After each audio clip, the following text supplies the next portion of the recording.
नमस्कार, अपनी चोरी की इस वीडियो में आपका स्वागत है। आज की वीडियो में हम बहुत ही सेंसिटिव सब्जेक्ट पे बात करेंगे। ये वीडियो बच्चों के बारे में है। जब बच्चों के खिलाफ अपराध होते हैं तो उस पर पॉक्सो एक्ट लगाया जाता है। पॉक्सो एक्ट क्या होता है, ये कैसे इम्प्लीमेंट होता है, इन सब विषयों पे हम इस वीडियो में विस्तार पे बात करेंगे। पॉक्सो एक्ट बेसिकली बच्चों का सेक्सुअल असॉल्ट से बचाने के बेसिक प्रावधान है। मतलब इसमें काफी सारी प्रावधान दिए गए हैं कि यदि बच्चे के साथ कुछ गलत हो जाता है तो कैसे उससे निपटा जाए, कैसे सजा दिलाई जाए अपराधी को। दूसरी बात कि आईपीसी में रेप के लिए स्त्री और पुरुष जो मतलब आईपीसी के अंदर जो रेप के चार्जेस हैं उसके लिए कुछ प्रावधान दिए गए हैं कि मतलब जैसे कि फिजिकल इंटरकोर्स करना बहुत जरूरी हो जाता है। अगर रेप के चार्जेस लग रहे हैं तो स्त्री और पुरुष के अंदर फिजिकल इंटरकोर्स होगा, तभी उसको रेप के अंदर माना जाएगा, तभी उस पर केस फाइल होगा, तभी उस पर आगे जो अपराधी है उसको सजा मिलेगी।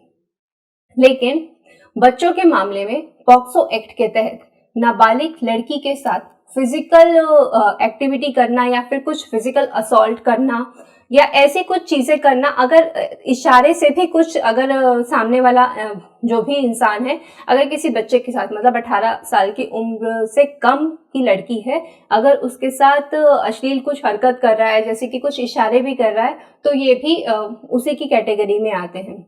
या बच्चे के किसी भी प्राइवेट पार्ट को वो टच कर रहा है या फिर ऐसे हरकत कर रहा है जिससे बच्चे को टॉर्चर हो रहा है, इस तरीके की टच करने की कोशिश कर रहा है।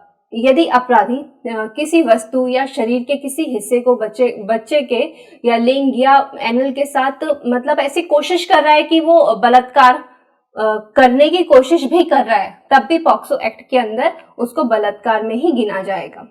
18 वर्ष से कम लड़के का लड़का या लड़की के साथ जबरदस्ती उसको किस करना या फिर करने की कोशिश करना या ऐसी कुछ अश्लील हरकत करना भी रेप के ही चार्जेस उसके ऊपर लगते हैं और वो पॉक्सो एक्ट में शामिल होता है।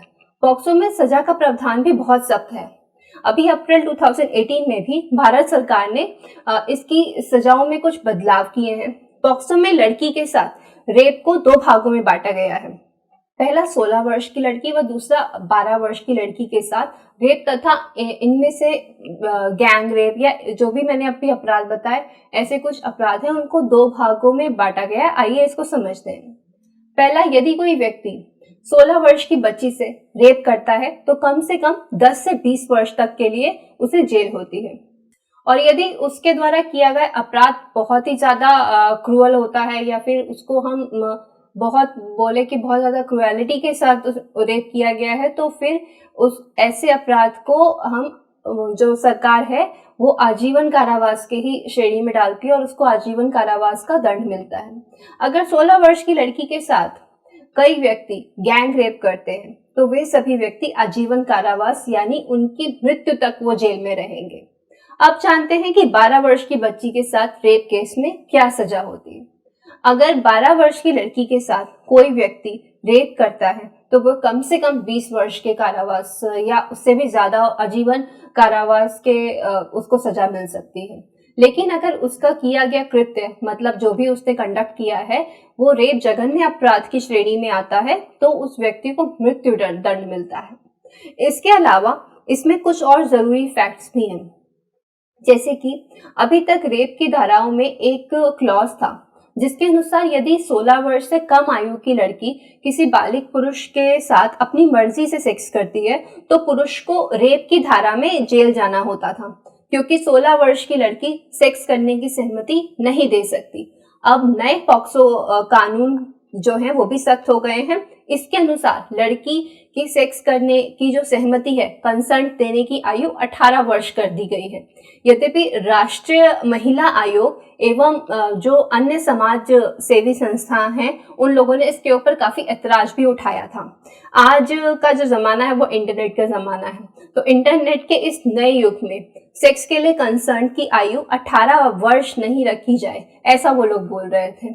एक बदलाव है, यदि बच्चे के साथ रेप होता है तो बच्चे का मात्र एक बार कहना ही पर्याप्त है उसके साथ रेप हुआ है। और सीआरपीसी की जो धारा 164 है इसका बयान बहुत ज्यादा जरूरी माना जाता है। अब जानते हैं कि इसमें बेल और ट्रायल की समय सीमा क्या होती है।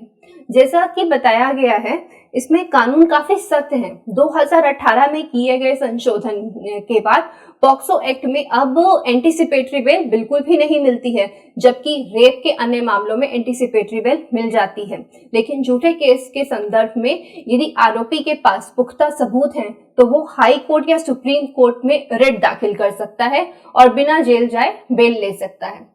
पॉक्सो के केस को जल्दी निपटाया जाता है, जैसे पुलिस को 2 महीने के अंदर ही अपनी जांच पूरी करनी होती है और कोर्ट को भी 6 महीने के अंदर अंदर फैसला सुनाना होता है। पॉक्सो केसेस में बच्चों से ज्यादा पूछताछ नहीं होती है। इसमें ज्यादातर जो शिकायतकर्ता होते हैं वो बच्चे के माँ बाप ही होते हैं। अगर बच्चा छोटा है तो वो अपनी बात कहने में सक्षम नहीं होता है, तो भी बच्चे की बात मानी जाती है। अगर बच्चा 12 साल से अधिक का है तो बच्चे की बात के सच झूठ पर तर्क किया जा सकता है, लेकिन अदालत की सहानुभूति हमेशा बच्चे के पक्ष में रहेगी। अगर बच्चे के यौन शोषण की घटना माता पिता के या किसी के सामने भी नहीं हुई है, तो भी अगर बच्चा ये बात अपनी घटना बता रहा है तो उसकी घटना बच्चे को ध्यान में रखा जाएगा। जैसे कि बच्चा रो रहा था या फिर घटना के बाद अकेला रहना पसंद कर रहा है या फिर वो डरा हुआ है, तो ये सब कंडक्ट उसके नोटिस किए जाते हैं। तो ये बातें भी दोषी को मतलब सजा दिलाने के लिए काफी सबूत हैं ये। यदि आपकी जानकारी में कोई ऐसा बच्चा है जैसे आपको लग रहा है कि उसका कंडक्ट खराब है, वो स्कूल जाने से मना कर रहा है, वो आए दिन चिड़चिड़ा रह रहा है, वो लोगों से डर रहा है, वो परेशान है और आपको ऐसा लगता है कि उसके साथ कुछ गलत हुआ है, तो आप बिल्कुल भी इस चीज में परेशान ना हो और डिले ना करें। आप जरूर इसकी शिकायत करें। शिकायत करने पे जो दोषी है उसको सजा मिलती है। पॉक्सो एक्ट में हमारे देश का कानून मतलब बच्चों के साथ जो शोषण हो रहा है, इसके लिए हमारा कानून बहुत ही ज्यादा सख्त है। अगर इससे जुड़ी हुई किसी भी तरह की जानकारी आपको हमसे चाहिए तो आप हमारे हेल्पलाइन नंबर 8130150123 पे कांटेक्ट कर सकते हैं। हम आपकी हर तरह से मदद करने की कोशिश करेंगे। अगर ये वीडियो आपको अच्छा लगा हो तो प्लीज इसे लाइक करें, शेयर करें।